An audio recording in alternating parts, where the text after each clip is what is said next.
Today we're going to be talking about Christmas in camp, and I'll just preface this talk by saying the same thing that I say before every talk I do for you folks, which is that I am not a Civil War expert. My talks do not have beautiful battlefield maps or daily or hourly accounts of different skirmishes. I can't keep track of that kind of thing. My brain doesn't work that way. So I try to take sort of the human side of the Civil War and do presentations on that. So if you're looking for details about battles, this is probably not the talk for you, but we could talk later, and I'll share the information I have, and then you can take it upon yourself to go search it out. But the presentation I'm doing today is about how soldiers spent their Christmases in camp during the Civil War, and also what was happening on the home front at the same time. By the time the Civil War broke out, the majority of Christmas traditions that we know today were already in place. And many of these traditions built upon what was already being done in Europe. There was a lot of eating and drinking and dancing. And once the Puritans came to America, it was their goal to put a tamp down on all of the celebratory things attached to Christmas. In fact, they outlawed Christmas in America, and they wanted it to be more of a serious occasion where people were introspectively pondering their sin and their religious commitment. And this is a copy of a public notice that was put up in areas around New England, kind of reminding people that they would be punished if they were caught celebrating Christmas. Victorian-era Americans reconnected with the pleasures of Christmas. They popularized Christmas trees, decorations, cards, gift-giving, and carols, Scrooge, and even Santa. In doing so, they began to shift from that Puritan view of Christmas to more of a commercial holiday, and we're all well aware of that aspect of Christmas these days, and transformed Christmas to more of a sacred holiday to a secular holiday, and one couched around the virtues of family life. Santa was stepping onto the scene as well, ushered in by first Clement C. Moore's poem, A Visit from St. Nicholas in 1821, and later turned into the benevolent gift-giving persona that Thomas Nast created based on the poem. The upheaval of the Civil War made Christmas seem more and more important to separated families. During wartime, it was, with its idealized domestic circle around the family hearth, Christmas helped people to cope with uncertainty, loss, tragedy, and a divided nation. And the fantasy world of Christmas, with its trees and Santa, beautiful gifts, cozy firesides, gave people an escape from a country torn apart by war. This created the illusion of love and peace at a time when very little of that existed in folks' daily lives. Christmas tends to assume it's a strong sense of its own significance in times of conflict. So on the Civil War home front, wives, mothers, and sisters greeted Christmas during the war with worry about absent husbands, fathers, and sons. Diarist Mary Boykin Chestnut offered her thoughts in her poem Darkest of All Decembers. Darkest of all Decembers, ever my life has known, sitting here by the embers, stunned, helpless, alone. Here's where we're just going to do a very short overview of what was happening militarily during the Civil War on Christmas. There's a few actions to note, and this is by no means an exhaustive list. So like I said before, my focus is not so much the battles, but more so the personal happenings of what was going on. So in 1861, a Confederate blockade runner was caught by the Union Navy, and there were 2 skirmishes in Virginia and Maryland. In 1862, there was a raid by John Hunt Morgan in Kentucky, resulting in the destruction of 35 miles of railroad tracks and crippling the state for more than a month. In 1863, Union forces destroyed Confederate salt works in North Carolina, and several skirmishes occurred between Confederate artillery and the Union Navy near Charleston, South Carolina. In 1864, the Union Navy retreated after several failed attempts to capture North Carolina's Fort Fisher, the last port the Confederates held on the Atlantic Ocean. And does anybody know the most extraordinary gift that was given to President Lincoln Christmas of 1864? Surrender of Atlanta? Savannah. Yep. So, shortly before Christmas Day, 1864, President Lincoln received a Christmas present from General Sherman. That was Savannah, Georgia. General Sherman presented the captured city to the president via telegram, noting his gift included guns, ammunition, and several thousand bales of cotton. This is a political cartoon depicting General Sherman as sort of a Santa Claus figure, gifting the federal government with the victory at Savannah. This is a copy of the telegram that Sherman sent to Lincoln announcing the capture of Savannah on the 22nd of December. It says, "To His Excellency President Lincoln, I beg to present to you as a Christmas gift the city of Savannah with 150 heavy guns and plenty of ammunition, and also about 25,000 bales of cotton. W.T. Sherman, Major General." Christmas dinner that year was hosted by General Sherman in Savannah at his headquarters after he captured the city. It was reported that after the devastating capture, Sherman's soldiers played Santa to impoverished Southern children by attaching tree branch antlers to their horses so they looked like reindeer and bringing food to starving families in the war-ravaged Georgia countryside. What was James Garfield doing during the Civil War? I have two letters that he wrote. I'm not going to read you the whole letter, but I'll read you part of it. Both are to his darling Crete, of course, his wife Lucretia. The first Christmas of the Civil War, he was in George's Creek, which I think is in Kentucky. He wrote, "My dear Crete, an express rider is just about to leave for the mouth of the river. I have been writing dispatches for the last 2 hours. We are now within 18 miles of 2,500 rebels who have 4 guns. Our scouts have been very near the enemy's picket. We are waiting for our Kentucky regiments to come up and have General Buell to send us artillery. As soon as these arrive, we shall attack the rebels at Paintsville, who are now fortifying the place. We may be attacked where we are, but I don't expect it. Conceive of my great hurry and pardon this brief note. God grant you may now be enjoying a Merry Christmas. I am exceedingly anxious to hear from you. I have had no word, letter, or paper since I left Camp Chase. Love to all, ever and forever, your James." And a brief note about a letter he wrote to Lucretia the next year, actually the day after Christmas, describing what he did on Christmas Day of 1862. And he says, "My dear Crete, yours of the 22nd came in hand this morning as I returned from a Christmas trip across the Potomac. The Ohio people here in the city," he was in Washington, "who are located in a convalescent camp at Fort Gaines about 4 miles out of the city, had a huge dinner for the Ohio soldiers, about 800 people altogether. So a large party went out to cheer the boys." And we're going to hear a little bit more about another wonderful dinner that was put on a Christmas in one of the military hospitals. In camp during Christmas time. As many of you have learned from our dozens of talks before here at the library, there was really more downtime for the soldiers than engagement in combat. Commanding officers and soldiers alike sought to establish regular routines and work schedules to alleviate boredom. Camp maintenance and upkeep, religious services, letter writing, card games, storytelling, and dramatic presentations all became an integral part of camp life. Because the winter encampments were, in essence, solitary villages, complete with crisscrossing streets, there were makeshift churches and sutler shops. And despite the hardships, the winter months allowed the soldiers an opportunity to bond and enjoy their more permanent camps. While the camaraderie of camp life was certainly appreciated, soldiers longed for the comforts of home.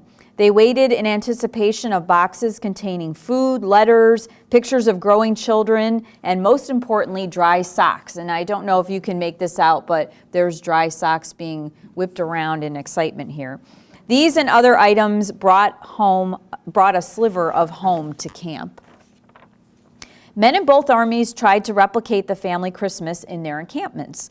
One Union soldier stated, "In order to make it look much like Christmas as possible, a small tree was stuck up in front of our tent, decked with hardtack and pork in lieu of cakes and oranges." Union soldiers were almost always issued holiday rations or were able to buy items from camp sutlers. Many Union camps had a mess hall where Christmas trees could be put on display and concerts could be enjoyed. There are several accounts of rich dinners being held on Christmas in Union camps, and here's a wonderful one that I alluded to just a couple minutes ago.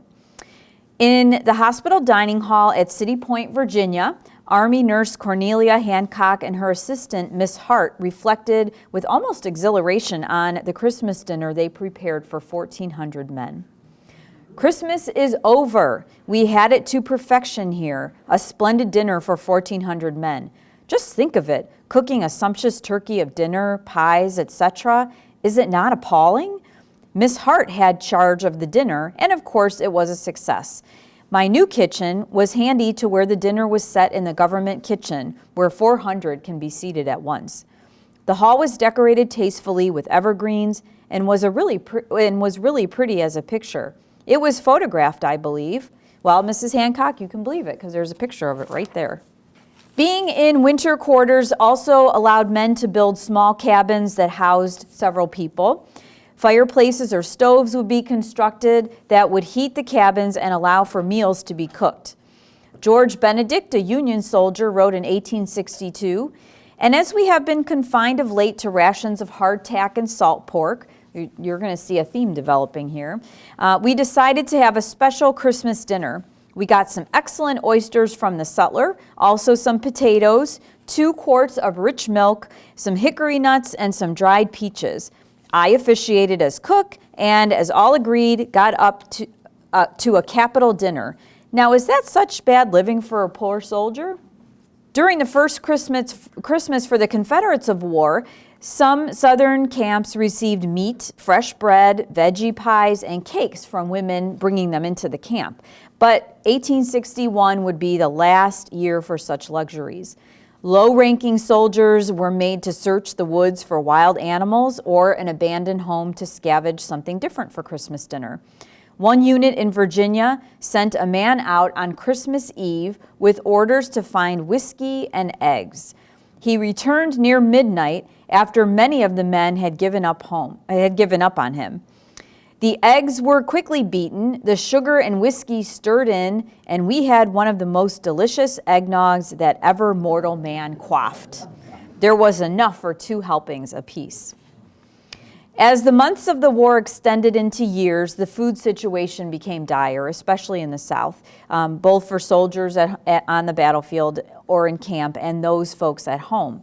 One Confederate soldier wrote of a holiday package from home containing 6 peanuts, 9 persimmons, some dried apricots, a couple hickory nuts, and a small loaf of cornbread, perhaps enough for one night of indulgence.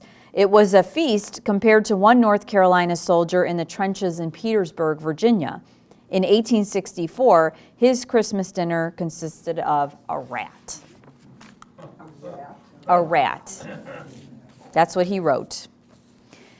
Drilling, picket duty, and night watches continued on both sides during Christmas. Posts could not be abandoned. The duties didn't stop for any holiday. William Tuttle of the 107th New York wrote home that it is not a happy Christmas day with us today. We have been moving our camp again. This is the 4th camp we've occupied, and a great many are in the worst of humor over the perplexities and botherations which always attend a change of camp. We marched about 2 miles this morning, laid out our new campground, put up our tents, and have just had our dinner, Christmas dinner, which was no great affair today. Gilbert Barton, Company I of Charlotte, described his early morning day his early morning the day after Christmas. Had hardtack soaked in cold water and then fried in pork grease. Fried in a canteen split in two by putting it into the fire and melted the solder off. We picked them up on the field left by other soldiers. Also had coffee and pork. Ordered up at 5 this morning with guns ready, as it is reported that there are 400 rebel cavalry not far off prowling around. For those who are isolated away from camp, Christmas heightened feelings of loneliness and longing for home. You have no idea how lonesome I feel this day. I presume you are in New Orleans, and in a few hours the house will be astir, the children crazy over their stockings. Were I there, I'd fix them up to the brim with bonbons. I'd make them think for one day that plenty abounded, that no war existed, and that each was a king or a queen, wrote James Holloway from the 18th Mississippi Regiment.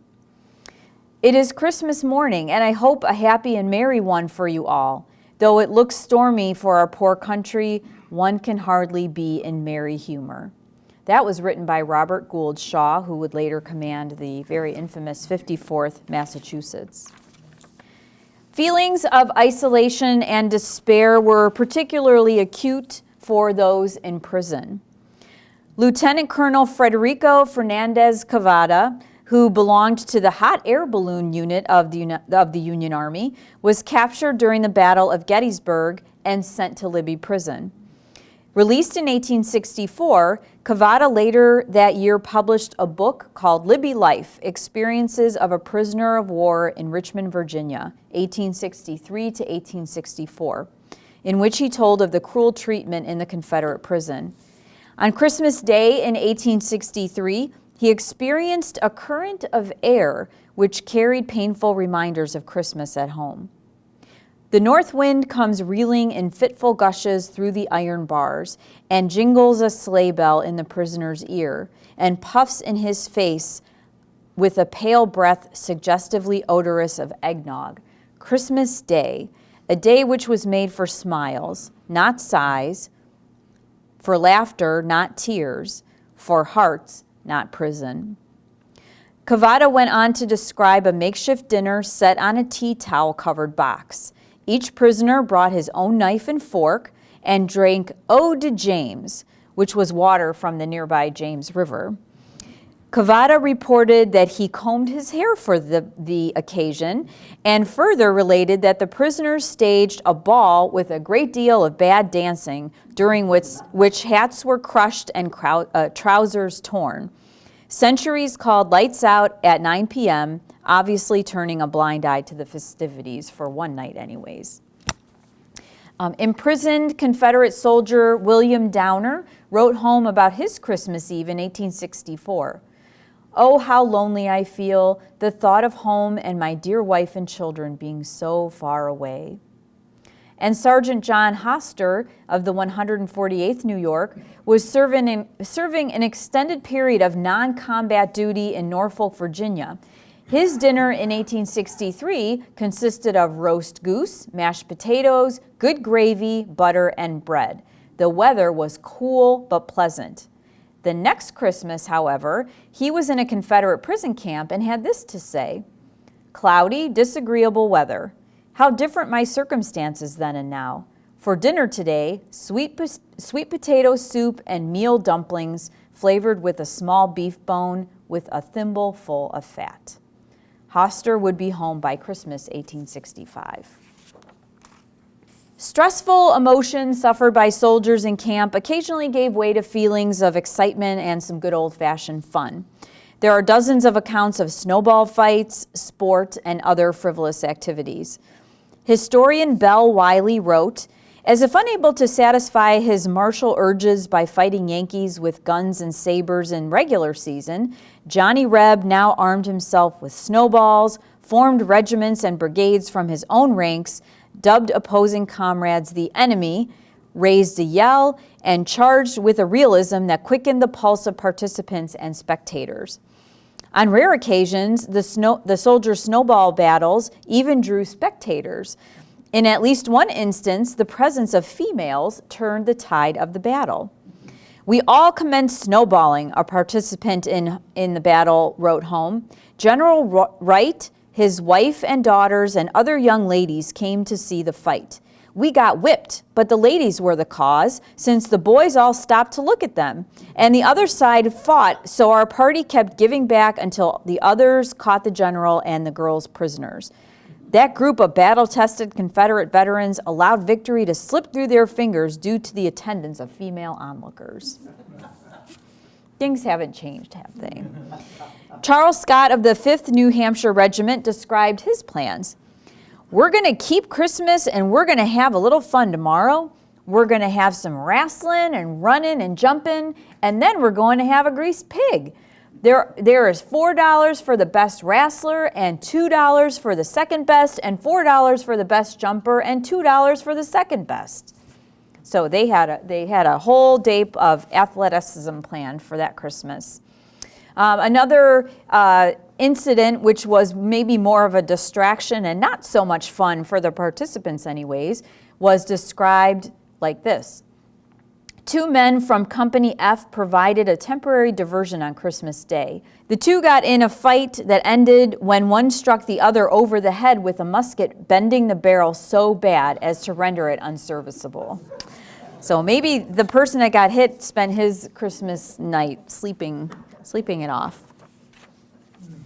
And occasions of temporary peace were recorded. Confederate soldier Spencer Glasgow Welch, serving in the 13th South Carolina along the lines near Fredericksburg on Christmas in 1862, said that the men do not even have their guns loaded. The 2 sides talk familiarly with each other, and the Yankees say they are very anxious to have peace and get home. Tally Simpson, a member of the 3rd South Carolina, also camped near Fredericksburg in 1862, writes, while we were in camp, Brigadier General Patrick, with several of his aides de camp, came over under the flag of truce. Papers were exchanged, and several of our men bought pipes, gloves, etc. from the privates who rowed their boat across. They had plenty of liquor and laughed, drank, and conversed with our men as if they had been friends since boyhood. And as we know, it's quite possible that they could have been friends from boyhood with some of the people from the other side. Another soldier recalled on the eve of Stones River in Tennessee that the Union and Confederate armies set up camp within shouting distance of one another. To raise their spirits, they began a battle of patriotic tunes, Yankee Doodle and Dixie. And we heard last night, those of us at the program, that there were actually 2 versions of Dixie, a Southern and a Northern. Then, during a pause, the Union struck up the wistful strains of Home Sweet Home. The Confederates chimed in, and soon every soldier joined the chorus. Isn't that a nice thought?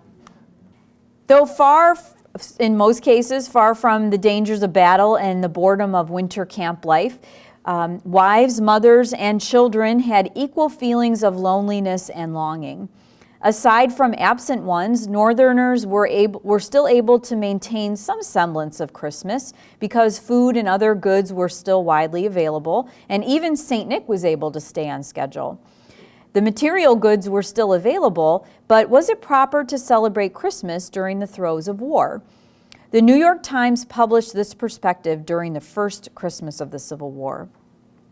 For reasons but too evident to the sense of every citizen, the high festival of the Christian church was not celebrated yesterday with that boisterous and exuberant holiday which has for a generation past distinguished its recurrence in city. Too many were far away, exposed to privation, wounds, and death. Too many had already paid the debt of patriotism in the sacrifice of their lives. And still too many more were groaning on beds of sickness or mutilations. Families in the South suffered exponentially worse than their northern counterparts, compounding their anxieties with a greater loss of life and, in many cases, property destroyed by Northern troops. This centerpiece from Harper's Weekly, New Year's Day of 1864, shows the stark contrast between the North and the South by the last year of the war. On the left, we see a splendid party, children happy and playing, and a well-clothed, well-equipped Union soldier.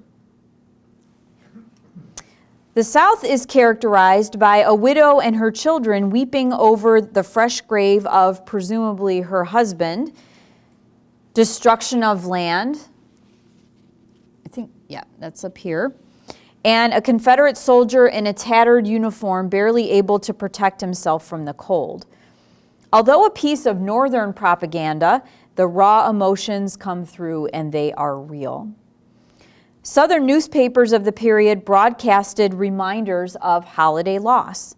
From a North Carolina editorial in 1861, "This day, Christmas, again greets us and our readers. We could wish them one and all a Merry Christmas, but we are reminded that many a home in the state is deserted by the strong and young men who are off on the battlefield. Were our people to indulge in the usual festivities, they might, in the midst of their gaiety, receive the unwelcome tidings that a father or a son or a brother were weltering in gore on the bloody field." Harper's, on the other hand, offered this thought in 1863. "Even with all the sorrow that hangs, and will forever hang, over so many households, even while war still rages, even while there are serious questions yet to be settled, ought it not be, and is it not, a Merry Christmas?" It makes me think, and maybe you as well, about what approach you would have taken to Christmas during this period. In the South, as resources grew scarce, what was left was subject to extreme price gouging. Before the war, 4 pounds of coffee was 50 cents. Any ideas what it was by 1862? $20. In 1863, turkeys were $100. And my turkey, I just bought it for Thanksgiving. It was a free-range turkey. It was like $3 a pound. So you can imagine $100 a pound is pretty extravagant. Well, and $100 back then was a lot more than it would be today. So a gallon of eggnog was also $100. And calico, which is a type of fabric, for those of you who don't know that, calico, which was 12 cents a yard, leapt to $35 a yard. It's no wonder that Christmas toys, if there were any at all, were made of rags and scraps of wood. And Santa, while families had to be a little bit creative on how they explained to their little ones the absence of St. Nick on Christmas, a crotchety slave told her charges not to expect a visit from St. Nick because the Yankees shot him. A mother from Augusta, Georgia, told her daughter Mary Bell that Santa has not been able to run the blockade and has gone to war. And a precocious little Sally Brock Putnam of Richmond plotted the course Santa would have to take to avoid the blockades. So although this image is from Harper's, it's meant to illustrate the North, it also represents the feelings of those in the South. Praying for family members to come home, homesickness, kids anticipating Santa, dead family members. You can see the little cemetery in the bottom here. Again, these are universal human feelings of worry, loneliness, and loss, and they were felt on both sides. By 1863 and 1864, there really wasn't much to celebrate, and many families let the day pass without an acknowledgement. The Homefront, at least in the South, included millions of enslaved people. Many were given special liberties at Christmas by their owners, passes to move with less restriction through areas of the plantations, permission to go to church, hold celebrations, and even marry. The benevolent motives of slaveholders were questioned by some, according to historians Shauna Bingham and Robert May. They said plantation owners used the holiday as a way to show off their paternalism towards the people they enslaved. In some cases, it was almost a release of their guilt. So far as their owners could tell, most slaves played their prescribed role to the hilt throughout the holidays.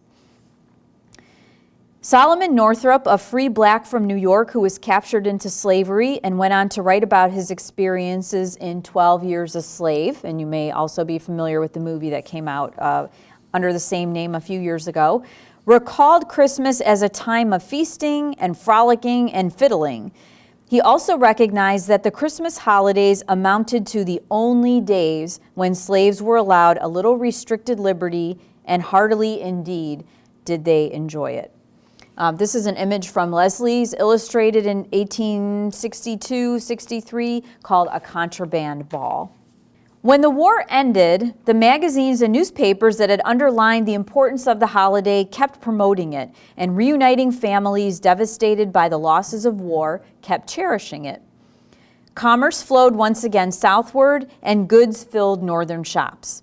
Long-held traditions were reintroduced as ornamental greens and trees filled the markets, along with toys and other items. Newspaper illustrations were of domestic and wintry scenes, but not devoid of remnants of the past 4 years of devastation. Note in this Christmas illustration from Harper's, can you see two kind of examples of things that remind readers of the war? Two parts of this illustration. Yes, right, we have toys here, swords, and I'm sure there's a rifle down here somewhere. What else? Can anyone see this young man here? He's missing an arm. And this wreath is potentially around a picture of perhaps a lost loved one who didn't come home. Although the reunions and relief at returning to normalcy for most, along with those elements, some editorials kept emotions in check. This reflection was offered by the New York Times on Christmas 1865, which obviously was the first Christmas outside of the war. The angelic song sung to us by choirs of peace on earth and goodwill to men seemed a mockery, heard as it was amid the groans of the wounded and the curses of the contended armies. Then by every fireside was a specter of the Christmas morning. The son or brother or husband was far away in a wintry camp, or fighting foot by foot on the bloody battlefield, or lying lonely in the hospital, or waiting hopelessly in a prison pen. Excuse me. The author ended with a message of hope, saying that this year has come again a Christmas day of peace and union and liberty. And Thomas Nast, that infamous cartoonist from Harper's who created America's first visual of Santa, which I mentioned in the beginning was based on the poem A Visit from St. Nicholas, contributed to this centerfold in 1865 when Christmas wishes to all, and the propagandist that he was, included one more stick in the eye to the Confederate defeat, and a return to Christmas as it was before the war, at least to the Northerners. So we've got an early image of Santa, we've got people dancing with their children, and Christmas presents being opened, and then we have this theater image down here, which is what Thomas Nast used to kind of, again, stick a stick in the eye of the South. We have, I don't remember who this gentleman is, but he is stepping on the heads of some of the leading Confederate generals here on the bottom while everybody's watching. And finally, again from Harper's, a less partisan post-war Christmas wish in the final stanza of a poem by the Christmas Hearth. Bring holly rich with berries red, and bring the sacred mistletoe. Fill high each glass, and let hearts with kindliest feelings flow. So sweet it seems at home once more to sit with those we hold most dear, and keep absence once again to keep the Merry Christmas here. In the aftermath of the Civil War, President Andrew Johnson issued pardons to all the Confederate soldiers who fought in that conflict, and the pardon was issued on Christmas Day, 1868. The president extended unconditionally and without reservation a full pardon and amnesty for the offense of treason against the United States, or of adhering to their enemies during the late Civil War, with restoration of all rights, privileges, and immunities under the Constitution and the laws. And as I was reading about this, I learned about, maybe 2 pages of exceptions from the the pardons. So that didn't include any officers or people who, I can't remember all the pardons, but it basically just pardoned the soldiers themselves, but no officers or anyone above them. In his Christmas Day proclamation, Johnson said his action would renew and fully restore confidence and fraternal feeling among the whole, and their respect for and engagement to the national government designed by its patriotic founders for the general good. So that was one expression of meant to be unifying the country at Christmas. And finally, President Grant established Christmas as a national holiday in 1870 to further illustrate the desire to become one nation again. Oh, and that was a picture of Johnson issuing the pardons, by the way. All right, so I would like to thank you for coming today. Are there any? Thank you very much.